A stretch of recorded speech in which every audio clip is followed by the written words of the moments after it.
आप लोग केवल किसी को ही देखते रहते हो, किसी की ही बात करते रहते हो, किसी के ही विषय में चिंतन। तो तुम्हारा विषय क्या है?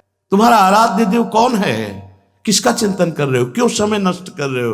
किसी के विषय की क्यों? रात दिन मंत्राकार वृत्ति करते हुए भी ये रोना आता है कि अभी वैसा भजन नहीं होता जैसा होना चाहिए। छुप छुप के मन को गलत मार्गों में ले जाने की वृत्ति ये तुम्हारे लिए हानिकारक होगी। वो देख रहा है, सर्वज्ञ देख रहा है, तुम क्या समझते हो? समय है, समय बहुत बलवान होता है, वो आपको शिक्षा दे देगा। झूठ बोल रहे हैं, माला हाथ में है, किस बात के तुम साधक हो? बिल्कुल हमारी प्रार्थना मान लेना, कभी भी किसी भी तरह से जो स्त्री शरीर है पुरुष शरीर से मित्रता ना होने पावे। मेरी बात मान लेना, ये तुम्हारे जीवन के लिए वो कवच होगा जो तुम्हें कोई नहीं हरा सकता। देखो उपासक, बाह्य और अभ्यंतर दो प्रकार की साधना होती है। बाह्य साधना का फल होता है अभ्यंतर साधना प्रारंभ हो जाना, अंतर की साधना। ये जो बाह्य साधना हो रही इसका फल है अंतर की आसक्ति अपने आराध्य देव में जुड़ जाए।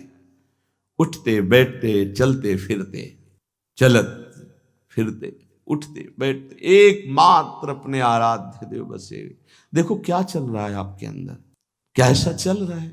फुर्सत कब है किसी की बात, किसी को देखना, किसी को सुनना? कब फुर्सत है? आप लोग केवल किसी को ही देखते रहते हो, किसी की ही बात करते रहते हो, किसी के ही विषय में चिंतन। तो तुम्हारा विषय क्या है? तुम्हारा आराध्य देव कौन है? किसका चिंतन कर रहे हो? क्यों समय नष्ट कर रहे हो? किसी के विषय की क्यों वृत्ति क्यों अंदर लिए हुए हो? ये जितने भी नाम रूप है ये सब मिथ्या है, मायामय है। इन्हीं का चिंतन करते हुए तुम उपासक कहलाओगे? नहीं, छोड़ो। किसी की तरफ नहीं देखना, किसी की बात नहीं करनी, हमें अपनी तरफ देखना है, हमें अपने प्रीतम की बात करनी है। बाहे आप सत्संग में बैठे हैं, बाहे आप जबरदस्ती सेवा में लगे हैं। जबरदस्ती शब्द इसलिए है कि अगर आप बाहे उत्साह पूर्वक लगे तो अंतर एकांत में आपका चिंतन और हो ही नहीं सकता। अंतर में एकांतिक चिंतन केवल प्रिया प्रीतम का होता है।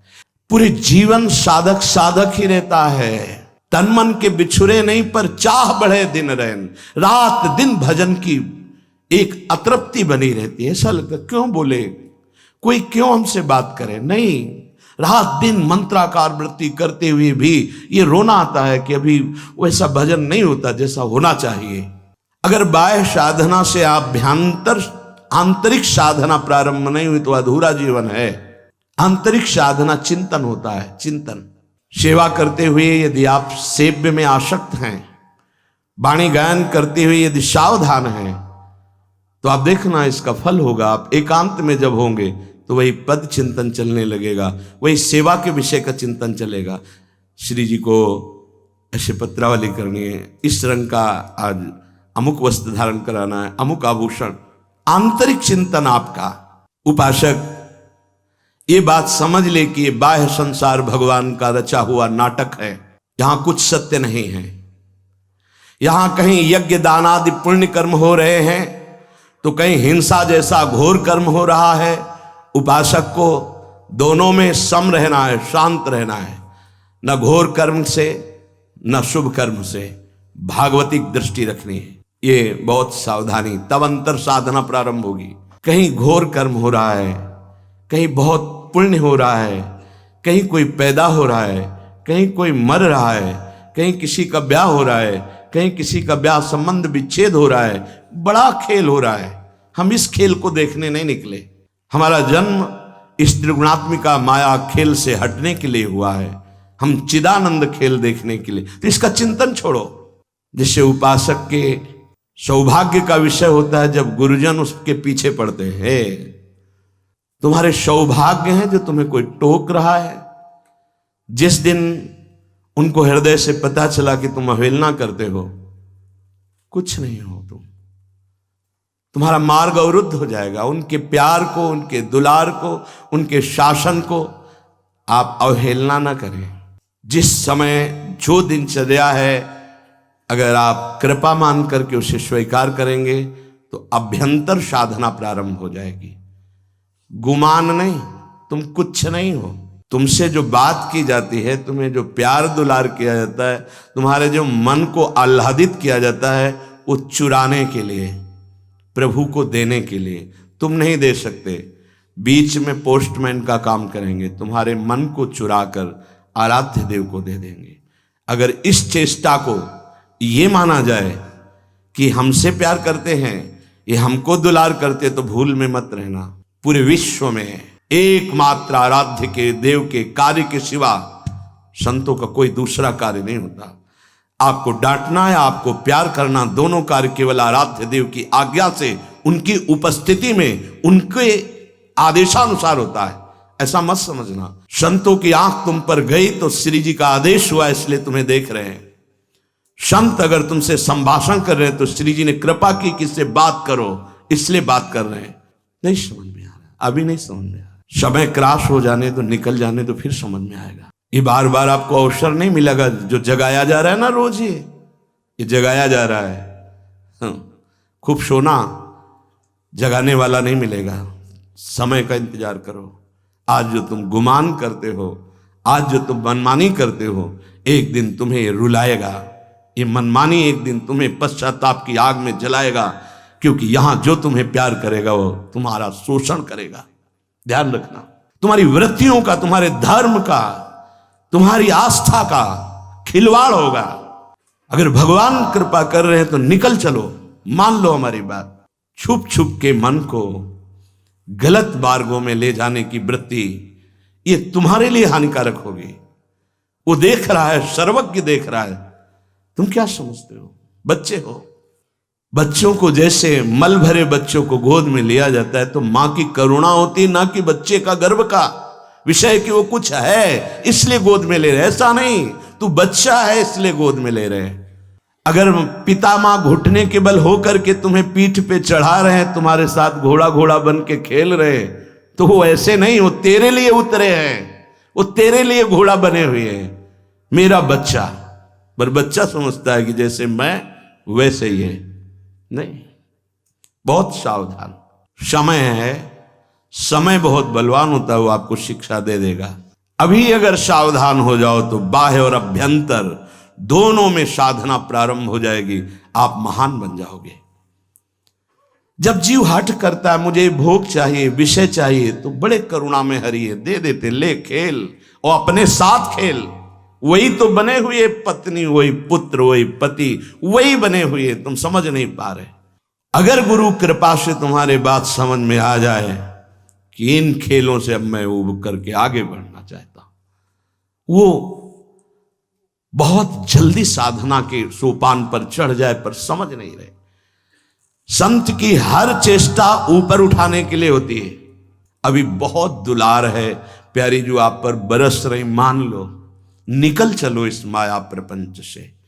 किसी की तरफ मत देखो, किसी का चिंतन मत करो। देखो तुम लोगों का बिहारी बिहारिन जो के ऑफिस में रजिस्टर है, और रजिस्ट्रार रोज उसको देख रहा है, हर हृदय के रजिस्टर को। पक्का समझना, कोई हृदय ऐसा नहीं है जिसके रजिस्टर की जांच ना होती हो। पर जितना आप समर्पित हो उतना आपको डांट लगेगी, अगर समर्पित नहीं हो तो हाथ जोड़े जाते हैं और ऐसे कहा जाता है कि देख लो आप देख लो। धिक्कार है यदि गुरुजन ऐसा कहे, गुरुजन ऐसा कहे, देख अगर अब दोबारा दृष्टि उधर गई तो इतना अधिकार दे देना चाहिए। तन मन प्राण गुरुदेव को समर्पित मेरा अधिकार ही नहीं। पर प्रायः इससे चूक हो रही है, इसीलिए अभ्यंतर साधना का जागरण नहीं हो रहा।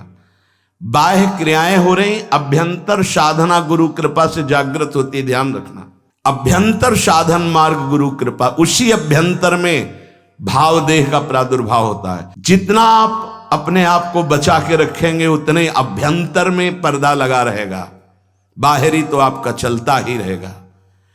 और जितना आप अपने आप को समर्पित करते जाएंगे अभ्यंतर पर्दा हटता चला जाएगा। इस बात को अच्छे से समझ लीजिए। साधक को इस नाटक से हटना होगा। कहीं घोर कर्म, कहीं शांत कर्म, कहीं पुण्य कर्म, कहीं पाप कर्म इस नाटक में हो रहे हैं संसार के। तुम्हें हटना होगा। यहां तक कि तुम्हें अपने पास रहने वाले के भी जीवनचर्या के विषय में ज्ञान नहीं होना चाहिए। अगर आपसे पूछा जाए कि आपके बगल वाले कमरे में जो साधक रहते हैं उनकी दिनचर्या क्या है, तो आपका उत्तर यही होना चाहिए कि अपरिचित हैं हम। तब हमारी जो हृदय की बात है वो तुम पर लागू हो जाएगी। अच्छा, सही सही महाराज जी, हम नहीं जानते कि वो बगल वाला साधक क्या उसकी दिनचर्या कैसे। नहीं, आप तो वहीं रहते हैं, फिर भी हम नहीं जानते। हम तो सेवा से निकले, अपने कमरे में चले गए, चुप, किसी से कोई चिंतन नहीं। ये रहनी अगर आपके अंदर आ गई तो अभ्यंतर साधन जागृत हो जाएगा। बात पकड़ लीजिए। प्रत्येक उपासक कोई भी, हमें किसी के विषय में चिंतन करने का अधिकार नहीं है। हमें प्रिया प्रीतम के विषय के चिंतन, अगर हमको करुणा है कि इसका मंगल हो जाए तो उसका अधिकार गुरुदेव और आचार्य को, वो संभालेंगे। हम तो अपने हृदय को देख रहे हैं, हमारी सामर्थ्य नहीं कि हम उनको संभाल सके। इसलिए अगर हमारी प्रियता भी है तो हम प्रार्थना आचार्य और गुरुदेव से मन में करते हैं कि आप संभाल लेना, कहीं साधक भटक न जाए। हमें राग द्वेष पूर्वक चिंतन नहीं करना। ये 5 बड़े पवित्र हृदय में बातें आती हैं। पहला, ये समझ लीजिए कि सत्य से बढ़कर के कोई साधना नहीं है। सत्य, आपकी वाणी झूठ बोलना बंद करे यदि भगवत प्राप्ति करनी। हमें क्या बिगाड़ लेगा कोई, क्या बिगाड़ लेगा? हमें सत्य बोलना। अगर हमसे गलती हो गई, हम सत्य बोल रहे हैं तो प्रायश्चित हो जाएगा। हाँ, आप दंड दो, आप तिरस्कार करो। सत्य, सत्य से बढ़कर कोई साधना और कोई धर्म नहीं। पहला, आपकी वाणी में सत्य हो, आपके आचरण में सत्यता हो, आपके हृदय में सत्यता हो। ये महापुरुषों के वचन हैं। दूसरा, मौन से बढ़कर कोई तपस्या नहीं। पकड़िए, आप वाणी को मौन दीजिए, जितना आवश्यक उतना उचित बोलिए, सत्य बोलिए, धर्मयुक्त बोलिए, नहीं तो मौन हो जाइए। ये दिन भर पागलों की तरह बातें करते रहना, व्यर्थ की ग्राम्य वार्ता, जगत वार्ता, ये तुम भगवत प्राप्ति के मार्ग के वीर पुरुष हो, तुम्हें व्यर्थ का शब्द नहीं। वाणी से अपनी शक्ति का रात मत करो। बहुत जो प्रपंच की बातें करता है कभी अध्यात्म में नहीं चल सकता, क्योंकि ऊर्जा शक्ति वाणी के द्वारा नष्ट हो गई है। जो बहुत देखते हैं इधर उधर सब, टेलीविजन, मोबाइल, नेत्र शक्ति नष्ट हो गई। बहुत सुनते हैं, उनकी श्रवणेंद्रिय नष्ट हो गई, उनकी श्रवणेंद्रिय की जो आध्यात्मिक सामर्थ्य है खो दी। आप साधक हैं, आप संचय कीजिए, खोने के लिए नहीं है। पहला है, सत्य से बढ़कर कोई साधना और धर्म नहीं। ध्यान रखिए, झूठ बोल रहे हैं, माला हाथ में है, किस बात के तुम साधक हो? बिल्कुल असत्य संभाषण नहीं होना चाहिए। आपसे अमुक मिले जी, बिल्कुल सत्य। क्यों हम झूठ बोले? आपको उचित लगे तो ठीक है, अनुचित लगे तो दंड दे दीजिए। आगे से हम आप जैसा कहेंगे वैसा करेंगे। हमारा असत्य भाषण नहीं होगा, छुपाव का भाषण नहीं होगा। नहीं बात करना चाहते हम आपसे, नहीं मिलेंगे आपसे, सीधी बात है। क्या भय? चाहे गृहस्थ में हो चाहे विरक्त में हो, झूठा बोलने की क्या जरूरत? बोले नहीं, व्यापार में बोलना पड़ता है। क्यों बोलना पड़ता है? सब कोई जानता है व्यापार मुनाफे के लिए किया जा रहा है। तुम्हारा नौकर थोड़ी कोई, उसके परिवार है, उसका व्यापार है। 100 की चीज वो 100 में देगा। तुम्हें गरज हो तो लो, नहीं तो ना लो। वो कह रहा है 125। झूठ बोलने की जरूरत क्या है? सत्य बोलिए। तुम्हारी सत्य वृत्ति ही तुम्हें सुखी कर देगी, तुम्हारे कुल परंपरा को सुखी कर देगी, तुम्हें आनंद प्रदान कर देगी। क्यों झूठ बोले? कहां झूठ की बात है? जहां झूठ की बात है वहां अशांति है, चिंता है, शोक है, भय है, मृत्यु है। जो सत्य है वो अमृत है। भगवान को सत्य नारायण कहते हैं। सच्चिदानंद रूपाय, सच्चित आनंद रूपाय। सत्य छोड़ दोगे तो बचा क्या तुम्हारे पास? क्या पहले व्यापार नहीं होता था क्या? सब झूठ ही बोलते थे क्या? केवल झूठ ही लेना, झूठ ही देना, झूठ ही भोजन, झूठ चबेना, क्या बचेगा तुम्हारे पास? दूसरा, मौन। मौन से बढ़कर कोई तपस्या नहीं। वाणी के वेग को रोकिए, मौन रहना सीखिए। आवश्यक है तो बोलिए, नहीं चल दिए, हमें क्या मतलब है। आप नाराज ही तो होंगे, लेकिन हम सत्य पे चल रहे हैं तो आपके हृदय को चाहे जितना तापित होकर के हमारे प्रतिकूल सोचे, सामर्थ्य नहीं कि हमें प्रतिकूलता दे सके। तीसरा, नाम जप से बढ़कर कोई यज्ञ नहीं, कोई साधना नहीं। परम सत्य भगवान का नाम है। बहुत अमृतमय वचन बाबा बोल रहे हैं। सत्य बोलना, मौन रहना सबसे बड़ी तपस्या। और नाम जप परायण। इससे बढ़कर कोई यज्ञ नहीं, कोई साधना नहीं। यज्ञानाम जप यज्ञोस्मि, भगवान बोले। चौथा, विचार से बढ़कर कोई ज्ञान नहीं। एक भी कदम रखो विचार पूर्वक, किससे मिलना है, क्या पाना है, कैसे चलना है, विचार पूर्वक। पशु बिना विचारे जे करें ते पाछे पछताएं, काम बिगाड़ो आपनो जग में होत हंसाए। विचार पूर्वक हर कार्य कीजिए। विचार ही नहीं, क्रिया कुछ हो रही, विचार कुछ हो रहा है, ऐसे नहीं। हर काम, और जिधर कदम बढ़ा दो फिर लौटाना नहीं। ये नहीं आज ऐसे, कल ऐसे, परसों ऐसे नहीं। एक पद्धति से चलो, विचार पूर्वक चलो। कदम रख दिया तो बिल्कुल परिपक्व कदम रखा, 4 दिन बाद उसको फिर पीछे हटा के फिर ऐसा नहीं। बार बार नहीं बदलना, बार बार हमें को साधन नहीं बदलना, बार बार स्थान परिवर्तन नहीं करना, बार बार साध्य को नहीं बदलना, बार बार गुरु को नहीं बदलना। बहुत जल्दी सिद्धावस्था आ जाए, जो हमारा आसन है उस आसन पे वहीं परिपक्व अवस्था आ जाएगी, भजन के परमाणु आ जाएंगे।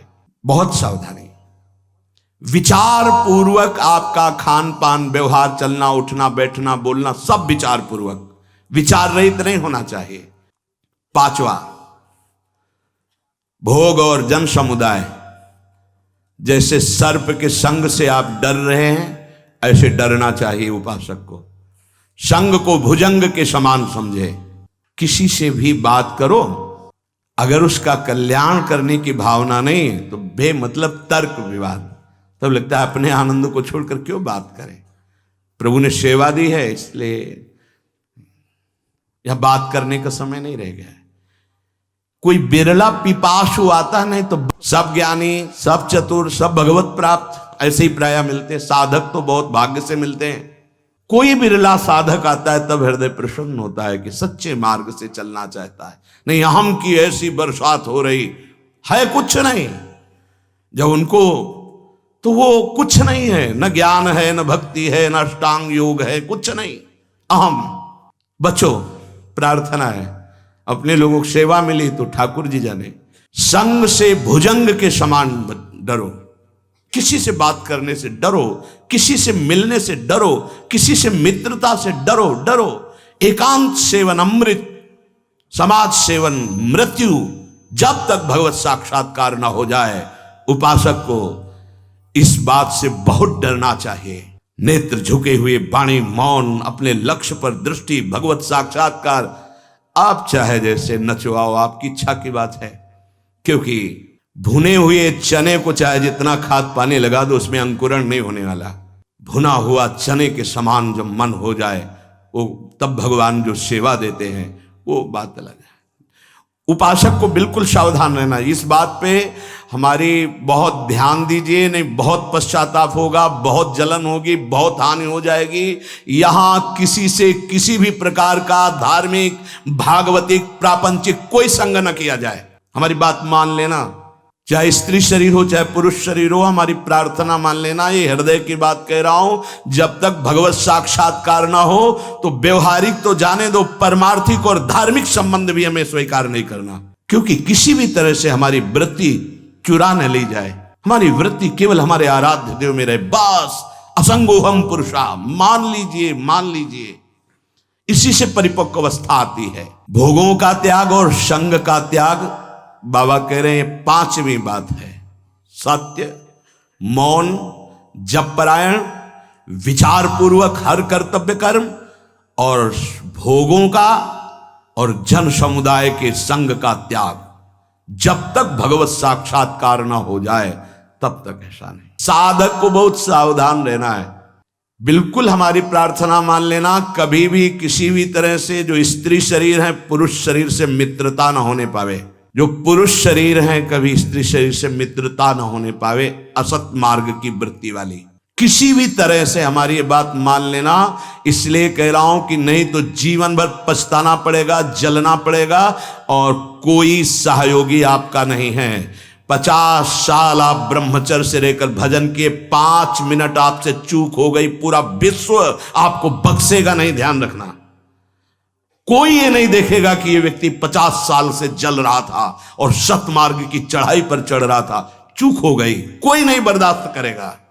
मेरी बात मान लेना, ये तुम्हारे जीवन के लिए वो कवच होगा जो तुम्हें कोई नहीं हरा सकता। कोई भी संबंध हो, भगवत संबंध के सिवा हमारा किसी से कोई संबंध नहीं। और भगवत संबंध में समाज की भी एक तार भाव होता है, साफ सिया राम में, साफ राधे श्याम में। बस अगर हमारा कोई पर्सनल किसी से संबंध है, हमारे शब्द को याद रख लेना, पश्चाताप और पराजय के सिवा कुछ नहीं मिलेगा। इसे कागज में लिख लो, हृदय में लिख लो, जीवन भर इसको तुम अमृत के समान सेवन करना। ये हृदय की बात कह रहा हूं। असंग रहना, मन न लगे तो पड़े रहना, पर किसी को दोस्त मत बना लेना, किसी से यहां अपनापन मत कर लेना। यदि ऐसा किया तो पछताना पड़ेगा, आपकी पराजय होगी और आपको जलना पड़ेगा। दोनों बातें आप समझ लेना। असंग रहना, थोड़ी देर मन पराजित करता है, हमको जलाता है, वो जलन तो ऐसे सह जाई जाती है। लेकिन जब मन की जलन मिटाने के लिए कोई क्रिया हो जाती है, कोई संबंध हो जाता है, तो जीवन भर जलना पड़ता है पश्चाताप की अग्नि में। और ये तो भूल जाना कि आपको कोई सपोर्ट देगा इस संसार में, प्रभु के सिवा कोई सपोर्ट देने वाला तुम्हारा नहीं। जो तुम्हें गुरु जी कहेंगे, जो तुम्हारी छवि को पूजेंगे, अगर कोई चूक हो गई वही तुम्हारी निंदा करेंगे, तुम्हारी छवि को नाली में फेंक देंगे। ध्यान रखना, यहां गुणों की पूजा होती है। अगर तुम्हारे गुणों में हीनता आ गई तो कोई पूजा करने वाला नहीं। ये मत सोचना कि मेरा पूजक उपासक है, ये कह रहा है मैं आपको प्राण समर्पित किए। प्राण ले लेगा तुम्हारे, शब्द याद कर लो, तुम्हारे प्राण ले लेगा प्राण समर्पण करने वाली बात कहने वाला। यदि धर्म से चूक गए, यदि अपने नियम से चूक गए, कभी प्रभावित मत होना किसी की मीठी बातों में, किसी की मीठी मुस्कुराहट में, किसी के मीठे अपनेपन में। ये हृदय से बोल रहा हूं, इसे स्वीकार कर लेना। अगर सत्मार्ग में शूरवीर बनकर अंतिम समय तक निष्कलंक रहना है तो किसी से भी मित्रता नहीं करनी, किसी से भी। असंग श्यामा श्याम के सिवा ना काहू सो बोलिबो, ना कोई व्यवहार, अपनी कुंवर किशोरी को जियत निहार निहार। ये बैठा लीजिए, जीवन को अनुभव करके ये बात कह रहा हूं। कभी नहीं, कहीं नहीं, किसी से भी नहीं। तब आप निश्चिंत, निर्भय, निशोक होकर के, आनंद मगन होकर अभ्यंतर साधना के मार्ग को पा जाएंगे। बहुत बहुत सावधानी की जरूरत। उपासक को इन 4 अवसरों पर कभी वार्ता नहीं करनी चाहिए। पहला, जब आप दाह संस्कार के लिए किसी के साथ जा रहे हो, दाह संस्कार हो रहा हो, उस समय सिर्फ भगवत चर्चा, सिर्फ भगवत नाम कीर्तन, इसके अलावा कोई चर्चा नहीं होनी चाहिए। बाबा कहे, चाहे गृहस्थ हो चाहे विरक्त। शौच के समय, लघु शंका के समय मौन। स्नान जब प्रारंभ हो गया तब यमुनाष्टक या मंत्र आदि जो भी, शौच में मौन, लघु शंका में मौन। किसी बीमार के पास कभी जाइए, भगवत नाम कीर्तन कीजिए, भगवत चर्चा कीजिए, अन्यथा मत जाइए। अगर जहां हो किसके पास जाएंगे, भगवत चर्चा नाम कीर्तन करने का अधिकार वहां नहीं दिया जाएगा तो मत जाइए। प्रभु के मंदिर में सीढ़ी में प्रथम कदम रखते ही मौन आश्रय ले लीजिए। कोई भी वार्ता नहीं होनी चाहिए। अगर चूक हो गई, किसी की वहां निंदा हो गई तो वज्र का लीक पाप बन जाएगा। किसी का दोष मंदिर में मत देखिए। सीधे गए, प्रभु से आंख मिलाई, नीचे सर झुकाया, बाहर हो गए। 1 मिनट, 10 मिनट, 1 घंटा, जितना दर्शन कर पाओ, बस इतना। ये सत्संग है, सावधानी।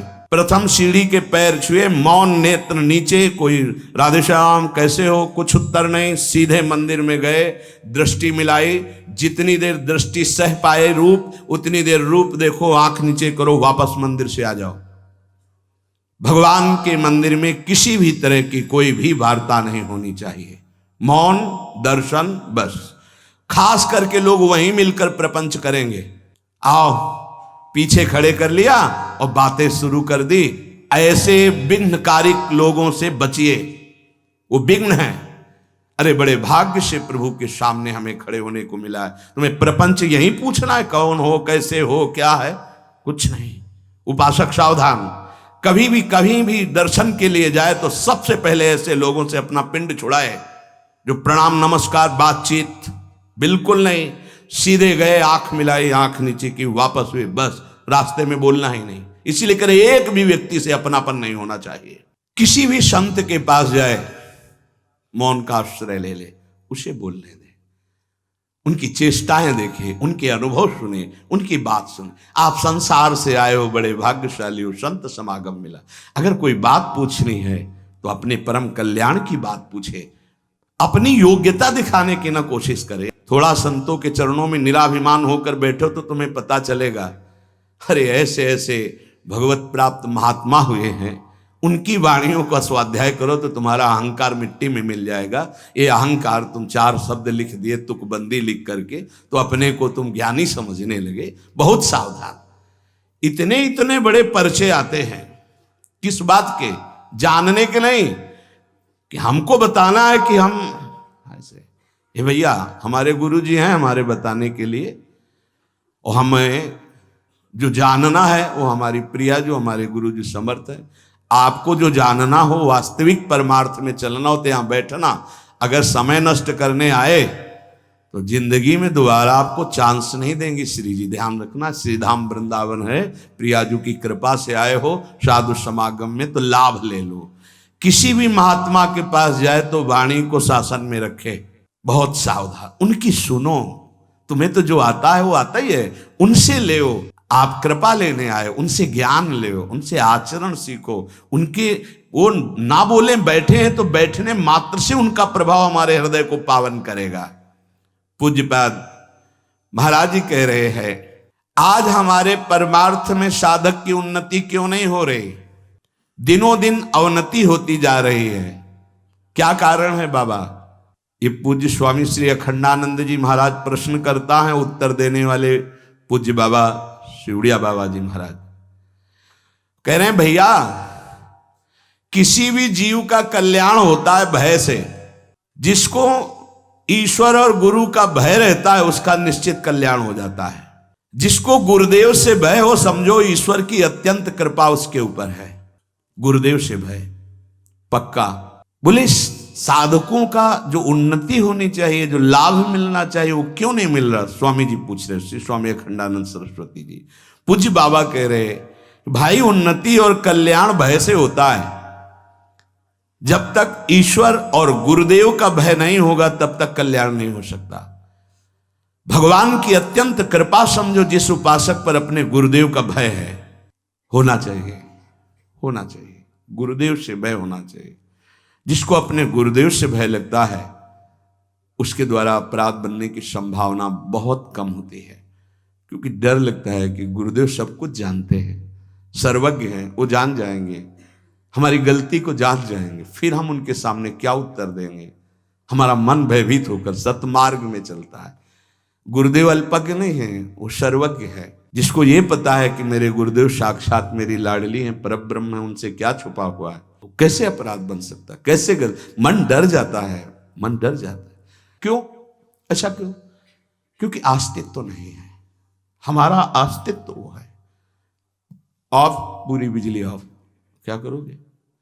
उनके हाथ में बटन है, ऑन तो लाइट प्रकाश सब चल रहा है, ऑफ तो इसमें जनरेटर साइड वाला काम नहीं करता।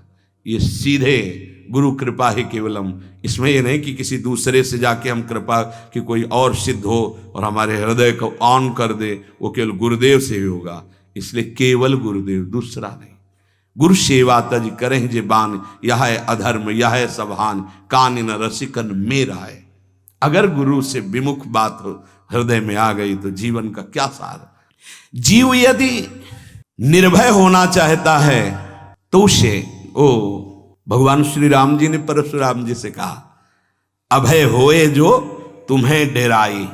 महाराज वैसे तो काल भी सामने हो ललकार दे तो रघुवंशी कभी कदम पीछे नहीं रखते, पर अगर तुमसे डर जाए तो अभय हो जाए। तभी तो उनके होश खराब हो गए कि ये कौन है जो ऐसी प्रवीण वाणी बोल दिए। होगा, मुझे संशय हो रहा है, आप इस धनुष में प्रत्यंचा चढ़ाइए, क्योंकि साक्षात भगवान श्री हरि का धनुष देत चाप आप ही चली गए हो। और ये तो वही है जिनका धनुष है। फिर चरणों में प्रणाम करके अभय हो ये जो तुम्हें डेराई, वही निर्भय हो सकता है जो गुरुदेव से भयभीत रहता है। बहुत लोग तो निंदा और पाप में फंस जाते हैं इस मार्ग में चलने वाले, क्योंकि उनको भय नहीं होता। अरे बड़े कृपालु, बड़े कृपालु, बड़े सर्वज्ञ, बहुत सावधानी से एक एक चेष्टा देखी जाती है गुरुजनों की। त्रिकालज्ञ सदगुरुदेव भगवान एक एक चेष्टा देख रहे हैं, एक एक चेष्टा। पर वो जैसे माँ है अपने बच्चे को दुलार ही करती, डांटना भी दुलार ही कहा जाता है। ईश्वर का भय उतना काम नहीं करता, क्योंकि ईश्वर कभी डांटने तो आएंगे नहीं ना। अरे लेकिन गुरुदेव का भय, क्योंकि उनके सामने दृष्टि पड़ना है, वो छुएंगे, वो देखेंगे, वो बोलेंगे तो उनको पता चल जाएगा। गुरुदेव से भय ज्यादा है, ईश्वर से भय कि क्षमा कर दो प्रभु, हो गया ना। वो बोलेंगे ना वो डांटेंगे, लेकिन वहां डांटना बोलने की क्या बात है, वहां तो दंड विधान लागू हो जाएगा। ये जो साधक गुरुदेव से भयभीत नहीं होते, वो लोक निंदा, समाज निंदा में, पापाचरण में उतर जाते हैं। उनको कोई डर नहीं होता, क्योंकि डांटने वाला कोई नहीं। माया गिद्ध बना देगी। गुरुदेव की कृपा से ही कोई सिद्ध होता है, नहीं तो माया रौंद देगी। बाबा कह रहे वो लोक में, निंदा में और पाप में फंस जाता है, क्योंकि गुरुदेव का शासन नहीं। ईश्वर का भय दूसरे नंबर पर, गुरुदेव का भय पहले नंबर पर। जब गुरुदेव का भय रहता है तो लोक और परलोक दोनों मंगलमय हो जाते हैं। अब जिन्होंने गुरुदेव नहीं बनाया है तो ईश्वर का भय स्वीकार कर लो। भगवान सर्वत्र देख रहे हैं, तुम जो भी कर रहे हो और हिसाब भी वही करेंगे। शरणागत का, भक्त का, शिष्य का हिसाब भगवान के हाथ में नहीं, ध्यान रखना, गुरुदेव के हाथ में है। भगवान उनके हाथ में है, आराध्य देव गुरुदेव के हाथ में है। गुरुदेव के हाथ में हमारा पूरा जीवन और पूरा हिसाब है। मनमानी आचरणों से कभी श्री जी तुम्हें अनुभव में आएंगी, खत्म खेल। जैसे गुरु की सीमा में रह जाता है तो रोज आनंद, रोज अब उसको वैराग्य लगता तो लगता मेरा वैराग्य नहीं, आपका वैराग्य नहीं, आपका अनुराग नहीं, ये गुरु प्रदत्त है, गुरु कृपा प्रदत्त है। अगर सीमा उल्लंघन किए तो आपको पता चल जाएगा कि आपका कनेक्शन हटा तो आप में वो वस्तु ही नहीं है। जिसको जहां भी परमार्थ का अनुभव हो रहा है गुरु कृपा से हो रहा है।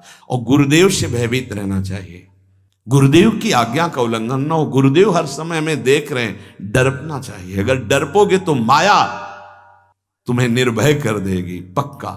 एक बार परिक्रमा लगा रहे थे गुरुदेव भगवान, तो एक दृश्य हमने देखा था। जब बाहर भ्रमण, कबीरपंथी महात्मा, उनका नाम बहुरंगी बाबा गांव के लोग कहते थे। बहुत रंग के कपड़ों को जोड़कर वो पहनते थे, तो गांव के लोग एक अलग नाम रख देते हैं।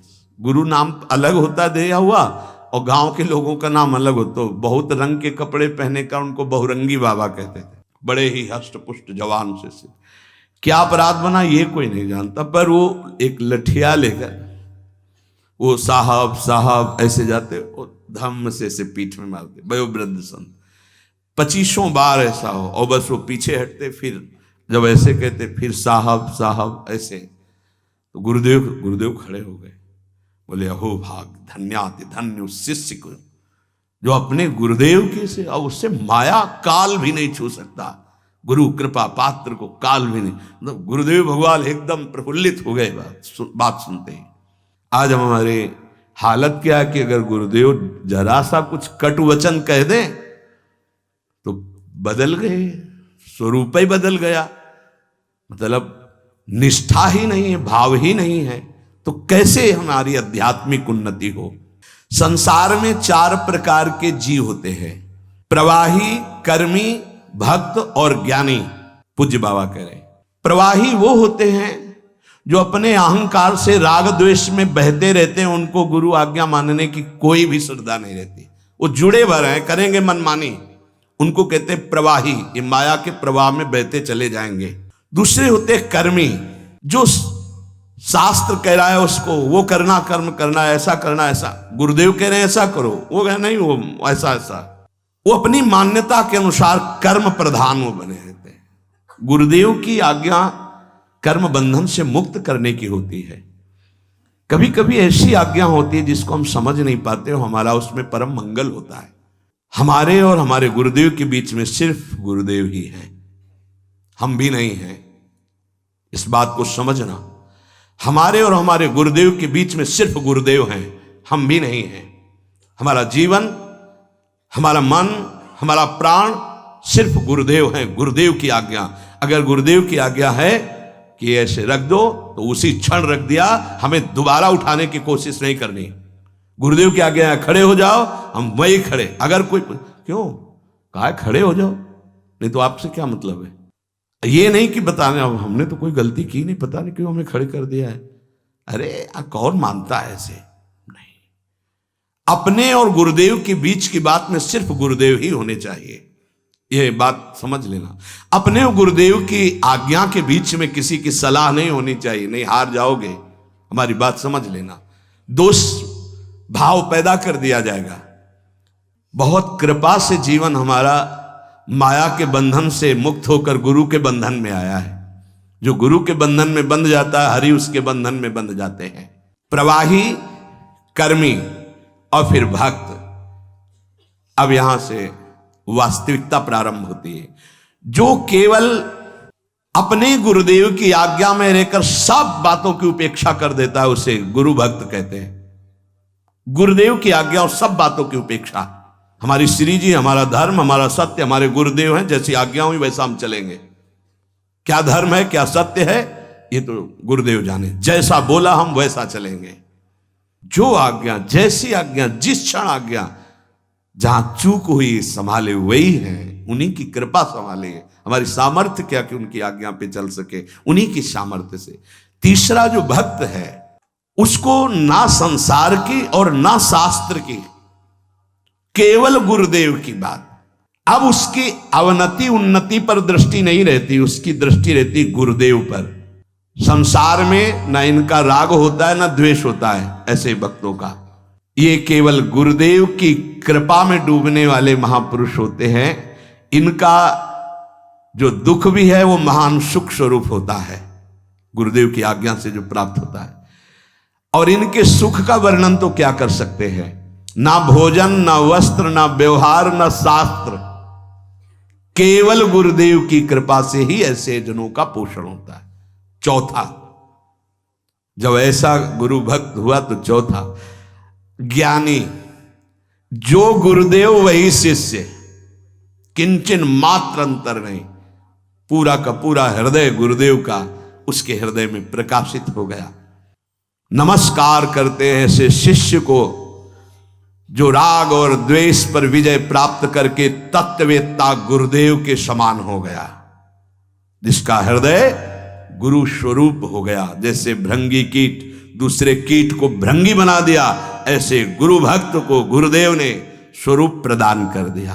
आजकल तो राग द्वेष में फंसे हुए हैं, ज्ञान की चर्चा करते हैं, गुरुदेव में आसक्ति नहीं, तो शुद्ध ज्ञान की प्राप्ति कैसे हो? इसलिए जो प्रवाही है और कर्मी है, इनसे महान श्रेष्ठ भक्त जो गुरु भक्त है, और उसका परिणाम है गुरु के समान स्थिति को प्राप्त हो जाना। इसका चिंतन किया जाए, मनन किया जाए, अपने आचरण में उतारा जाए और निरंतर नाम जप किया जाए। श्री राधा वल्लभ लाल की।